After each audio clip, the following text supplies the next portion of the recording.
Ecology का दूसरा part देख रहे हैं, जिसमें इसकी मेजर डिवीजन्स को डिस्कस करेंगे हम। पहली है ऑटोकॉलॉजी और दूसरी डिवीजन है synecology. In autecology we discussed with certain individuals or single individual and their interaction with the environment. For example, हम कहते हैं कि 50 सोयाबीन प्लांट किसी एक खास जगह पे ग्रो कर रहे हैं, तो उनको कितना पानी देना है और वो कितना इफेक्टिव होगा for their growth and yield. So we were discussing about only single trait, single species at a certain time in certain field. This is known as archaeology.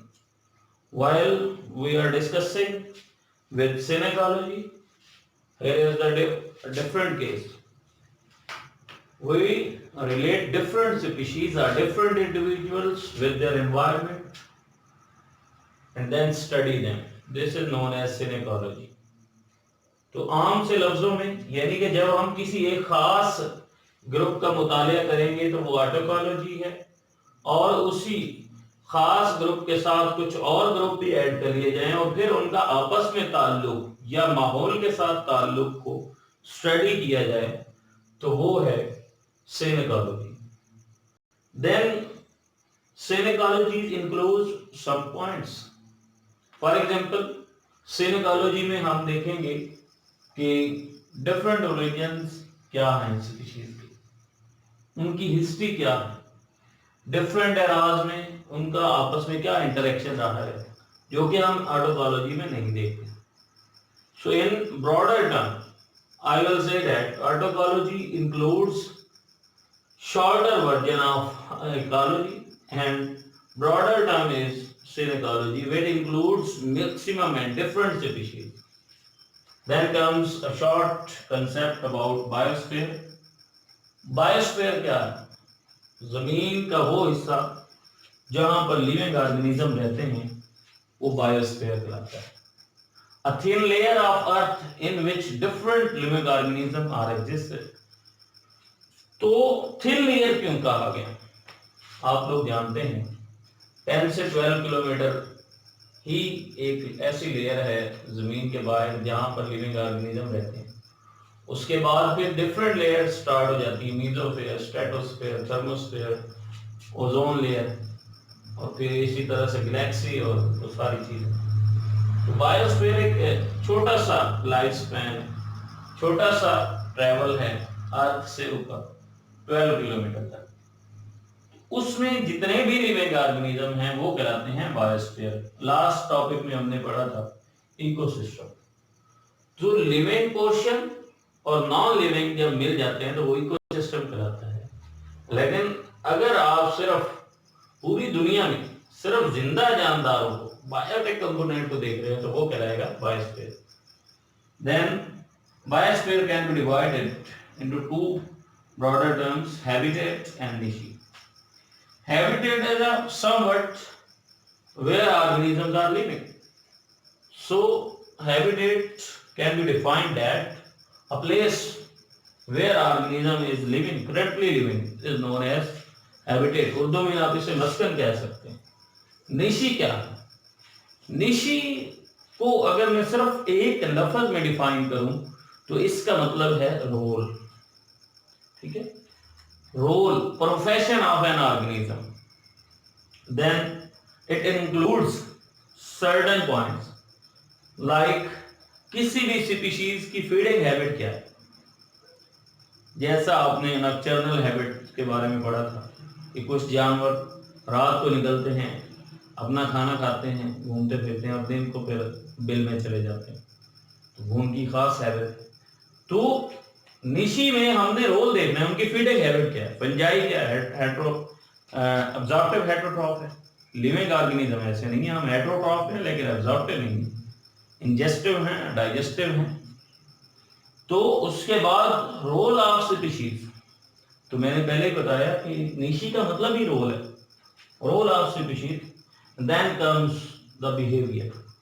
और बिहेवियर के बारे में आप बहुत कुछ पढ़ चुके हैं, फिफ्थ सेमेस्टर में भी आपने पूरी बुक पढ़ी है।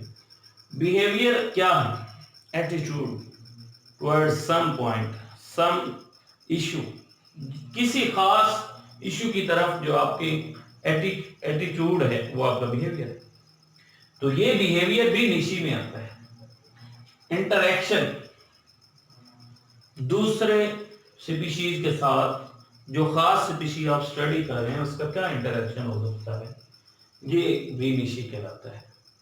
उसके बाद इसको मैं अगर ब्रॉडर टर्म में इसको कंक्लूड करना चाहूं तो निशी को हम कह सकते हैं डिस्ट्रीब्यूशनल यूनिट।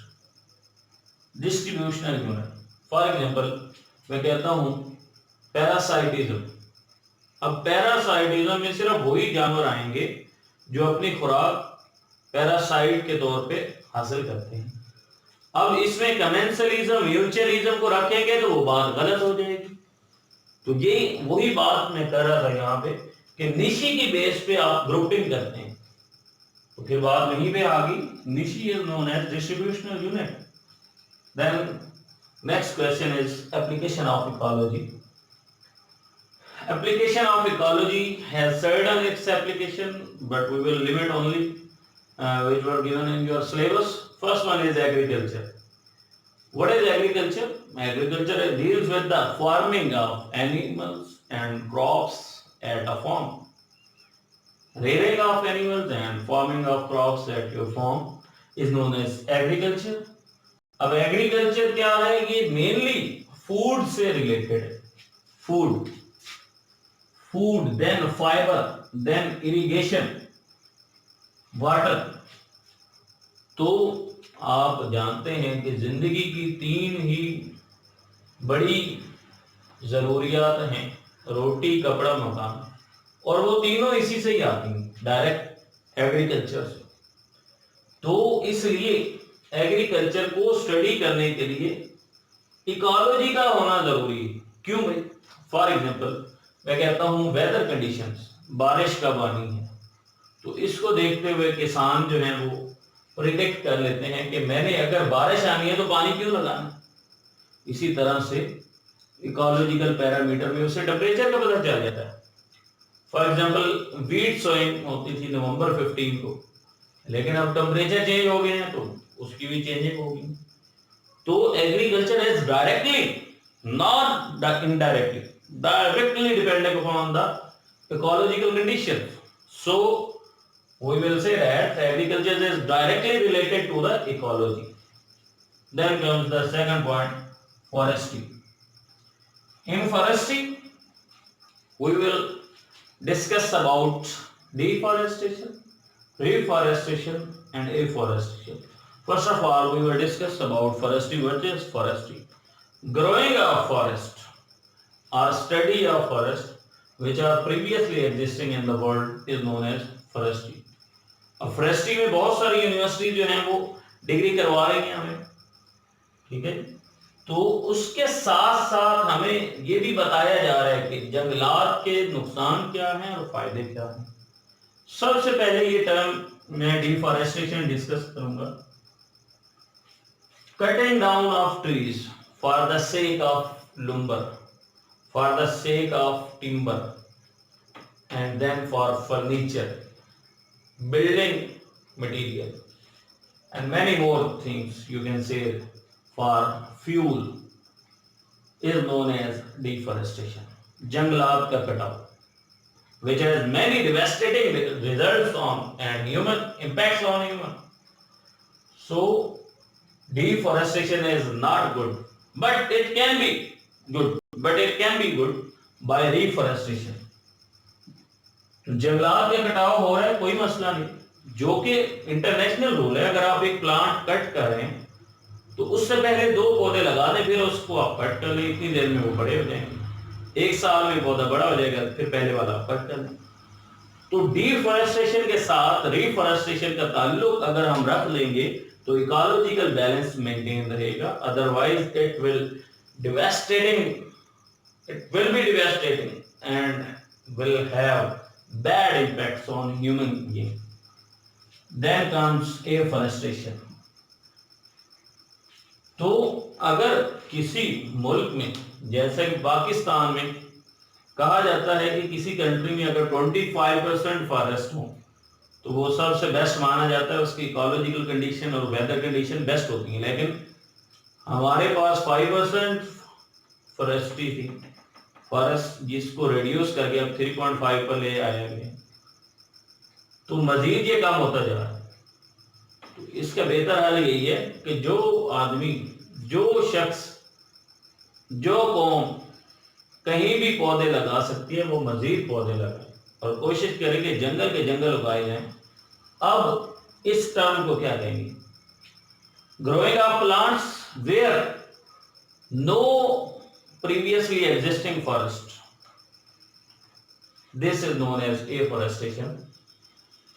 तो फॉरेस्ट्री का भी डायरेक्ट रिलेशन है इकोलॉजी के साथ, जिसमें हम मुख्तलिफ फॉरेस्ट की स्टडी करते हैं और उनका इन्वायरमेंट के साथ ताल्लुक देखते हैं। Then comes the wildlife management. What is wildlife? पहला क्वेश्चन यही हो सकता है कि वाइल्ड लाइफ क्या? नॉन डोमेस्टिकेटेड, नॉन कल्टिवेटेड, मतलब जो आपने खुद नहीं पाले और ना घर में रखे हैं, वो तमाम जानवर क्या कहलाएंगे? Wildlife. For example lion है, आपने घर में नहीं पाला और ना ही आपने उसको खुद पाला है, तो वो आपका वाइल्ड लाइफ। कुछ लोग अगर उसको रख रहे हैं तो वो उसके लिए पेट कहलाएगा। तो वाइल्ड लाइफ इसी तरह से डेयर है, रैबिट, बहुत सारे ऐसे जानवर हैं जो जंगलों में रहते हैं, उनको कोई भी नहीं लेकर आता घर, तो वो जानदार कहलाते हैं वाइल्ड लाइफ। अब इसमें आपने फूड वेब और फूड चेन का नाम सुना होगा। Food chain and food web. Food web and food chain are the main key of this universe. अगर इस कायनात में फूड चेन और फूड वेब को डिस्टर्ब कर दिया जाए तो मैं कहता हूं दुनिया ही खत्म हो जाएगी। दुनिया क्या, पूरी यूनिवर्स खत्म हो जाएगी। तो फूड चेन, फूड वेब ये आपस में मिले हुए होते हैं। अगर वाइल्ड लाइफ को हम कंजर्व नहीं करेंगे तो ये फूड चेन टूट जाती और फाइनली फूड वेब टूट जाता है। तो इसकी मैं बड़ी सिंपल सी मिसाल बच्चों को अक्सर देता हूं कि फॉर एग्जांपल शेर खा रहा था लोमड़ी को, हमने देखा कि लोमड़ी का कोई काम नहीं, उसको मार दिया। अब शेर भूखा होगा तो वो शहरों की तरफ हरकत करेगा और सारे इंसानों को खा जाएगा। सिंपल सी मिसाल, सिर्फ एक जानवर को हमने डिस्टर्ब किया। तो इसी तरह फॉर एग्जांपल हम कहते हैं कि बैक्टीरिया को खत्म कर दें पूरी दुनिया से, तो डिकम्पोजर का काम कौन करेगा? Virus, fungi. लेकिन बैक्टीरिया जो काम पूरा कर रहा था उसकी कमी हो जाएगी। तो स्पाइलेज की वजह से जो बीमारियां होती हैं, प्लेग, डाउन के बारे में आपने सुना ही होगा, बहुत सारी a lot of things are there. तो वाइल्ड लाइफ मैनेजमेंट का मतलब है कि जितने भी लिविंग ऑर्गेनिज्म हैं उनको कंजर्व रखना, specially non-domesticated and non-cultivated, which doesn't come in our preference. Then comes the fishery and aquaculture. Fishery is known as growing of fishes, and then aquaculture. Aquaculture is actually a technique in which we deal with growing of animals in water. Then what is the relationship of this topic with ecology? Fishery जो है ये, इसमें हम जब भी कोई बच्चा MSc, BSc, MPhil fishery करता है तो उसको बताया जाता है कि फिशरीज या फिशेज जो हैं उनको आपने कैसे ग्रो करवाना है, फिशेस की फूड रिक्वायरमेंट क्या है, नेसेसिटीज क्या हैं, उनकी जरूरियात क्या हैं, कैसे हम उनको खुद पाल सकते हैं तालाबों के अंदर। तो आपने ये फिश फार्म देखे होंगे बड़े बड़े, तो वहां पर ये फिशरीज वाले डायरेक्ट रिलेशनशिप उनका होता है इकोलॉजी के साथ, माहौल के साथ, वो इनका मुताले करते हैं। असल जो प्रॉब्लम आती है वो आती है पॉन्ड्स के अंदर। पॉन्ड्स के अंदर ऑक्सीजन नहीं होती, बिकॉज फ्रेश वाटर जो फ्लो कर रहा है उसके अंदर ऑक्सीजन है, समंदर के अंदर भी है, लेकिन तालाब जो आपने बनाए हैं उसके अंदर ऑक्सीजन नहीं होती, क्योंकि पानी खड़ा हुआ होता है। अक्सर आपने देखा खड़े हुए पानी के अंदर बदबू पैदा हो जाती है, एनारोबिक रेस्पिरेशन। तो वही बात अब यहाँ पे डिस्कस करनी है। एक्वाकल्चर में मेन प्रॉब्लम आता है ऑक्सीजन का, तो उस ऑक्सीजन को पूरा किया जाता है विद आर्टिफिशियल ऑक्सीजन। तो अक्सर आपने वो दीवारों के अंदर लगे हुए टैंक देखे होंगे, नीचे से ऑक्सीजन उसे दी जा रही होती, that is aquaculture. So fisheries and aquaculture have direct relationship with the ecology, which discuss its physiological and chemical parameters. Range land management, grazing over grassland। अगर मैं सिर्फ दो लफ्ज में डिफाइन करूं, ग्रेजिंग ओवर ग्रासलैंड। आपने अक्सर सीरीज में देखा होगा पहाड़ों पे सारी ग्रास नजर आती है, मोस्टली स्विट्जरलैंड में ऐसा है, तो वहां पर जानवर चल रहे हैं, वो कहलाती है ग्रेजिंग। अब वो जो ग्रेजिंग है वो खुद से करवाना और जानवरों को उधर पालना, ये कहलाता है रेंज लैंड मैनेजमेंट। इशू कहां पे है? अब इशू यहां पर ये है कि बार बार ओवर ग्रेजिंग हो जाती है। ओवर ग्रेजिंग में डिजर्टिफिकेशन, वो जो ग्रास लैंड इकोसिस्टम था वो डिस्टर्ब हो जाता है और वो ग्रास लैंड इकोसिस्टम कन्वर्ट हो जाता है किसमें? डेजर्ट में। Over grazing.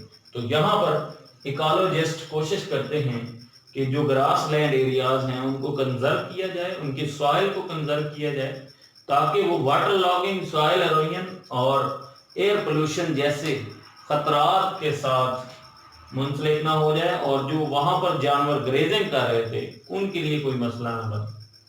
Then comes the watershed management. Watershed, अगर मैं सिर्फ इसको भी एक लाइन में कलेक्ट करूं बात को, तो collection of water is known as watershed management. तो इसका सबसे बड़ी एग्जांपल होती है डैम। डैम वो जगह जहां पर पानी को इकट्ठा किया जा सके और उससे इलेक्ट्रिसिटी प्रोड्यूस की जा सके, या उसको एक मुनासिब तरीके से एग्रीकल्चर के लिए इस्तेमाल किया जा सके, वो कहलाता है वाटरशेड मैनेजमेंट। तो इकोलॉजिकल पैरामीटर्स के अंदर वाटरशेड मैनेजमेंट भी आती है, जिसमें पानी का सही इस्तेमाल जो है वो देखा जाता है। Then comes the conservation of soil. अब सॉइल मट्टी को कहते हैं, upper layer of the earth crust is known as soil. It has many problems. For example, splashing of rain flow aways the runoff its upper soil layer. Then this is known as soil erosion. तो जमीनी कटाव इसे कहते हैं, जब मिट्टी नीचे बह जाती है तो उस मिट्टी में जो वाटर होल्डिंग कैपेसिटी होती है वो कम हो जाती है। अब जब आप पौधे उगाएंगे और पानी लगाएंगे तो पानी उस मिट्टी में नहीं ठहरता, तो इस तरह की मिट्टी को कंजर्व किया जाता है ऑर्गेनिक मैटर डाल के, या प्लांट्स लगाए जाते हैं ताकि विंड ब्रेक्स के तौर पे काम करें और उनको रोकें, ब्रेकर के तौर पे काम करें, हवा को रोकें और मिट्टी को बहने से रोकें। इसी तरह से आपने स्टीप हार्वेस्टिंग के बारे में सुना होगा, फ्लोइंग, पानी ऊपर से नीचे आ रहा है उसको स्टेप और बेड्स में बना दे पहाड़ों के ऊपर। तो कंजर्वेशन ऑफ सॉइल। अब मैदानी इलाकों में क्या होता है, वहां पर इसके प्रॉब्लम है सैलिनिटी। अल्कलाइन सॉइल में एरिड सॉइल, जिप्सम डाला जाता है उसके अंदर। फिर उसके बाद इसका इशू आता है वाटर लॉग सॉइल। अब वाटर लॉगिंग क्या है? जब पानी गिरता है जमीन के ऊपर तो वो नीचे चला जाता है, ग्राउंड वाटर में शामिल हो जाता है। लेकिन जब आप हैवी मशीनरी का इस्तेमाल करते हैं तो जमीन की अपर लेयर के बाद, ये है फॉर एग्जांपल जमीन की लेयर, तो यहां पर मिट्टी जमना शुरू हो जाती है। जब आप हैवी मशीनरी का इस्तेमाल करते हैं तो यहां पे ये बन जाता है हार्ड पैन, हार्ड पैन बन जाता है। अब इस हार्ड पैन के ऊपर दोबारा जब आप वाटर गिराते हैं, जब दोबारा इरिगेशन करते हैं, रेन से आ जाए या इरिगेशन से वाटर आ जाए, तो ये पानी यहां तो आता है लेकिन इससे नीचे नहीं जा सकता और इस जगह पे मड बन जाती है, गारा सा बन जाता है, कीचड़ बन जाती है। अब ये जमीन एग्रीकल्चर के इस्तेमाल के लिए नहीं रहती, इसे कहते हैं वाटर लॉगिंग। तो वाटर शेड मैनेजमेंट में और कंजर्वेशन ऑफ सॉइल दोनों में कोशिश की जाती है कि जमीनों को वाटर लॉगिंग से बचाया जाए। इसका सबसे बेहतर हल होता है वो डिस्क हैरो प्लेन और उसके बाद और भी बहुत सारे रोटावेटर, लेकिन चीजल प्लो इसके लिए ज्यादा अच्छा रहता है। Then comes the controlling pollution. Last point of ecological application. सबसे पहले pollution क्या है? Harmful and unwanted material contamination to the environment. Contamination of environment by harmful and unwanted material is known as pollution. अब इसमें बहुत सारे pollutant ऐसे होते हैं जो कि कार्सिनोजेनिक, कैंसर फैलाने वाले, तो इसका हल इकोलॉजिस्ट बायो रेमेडिएशन के जरिए से निकाल रहे हैं। बायो रेमेडिएशन आप जानते हैं, use of living organism to remove the detoxify the material by using living organism. For example अगर हम बात करें फंजाई की और अलजी की, तो ये कुछ हैवी मेटल को अब्सॉर्ब कर सकती है, तो जहां पर ये ग्रो होती जाएगी वहां पर एयर पोल्यूशन कम होती जाएगी। That was all from ecology, and today we just completed our lecture about ecology part 2. Thank you.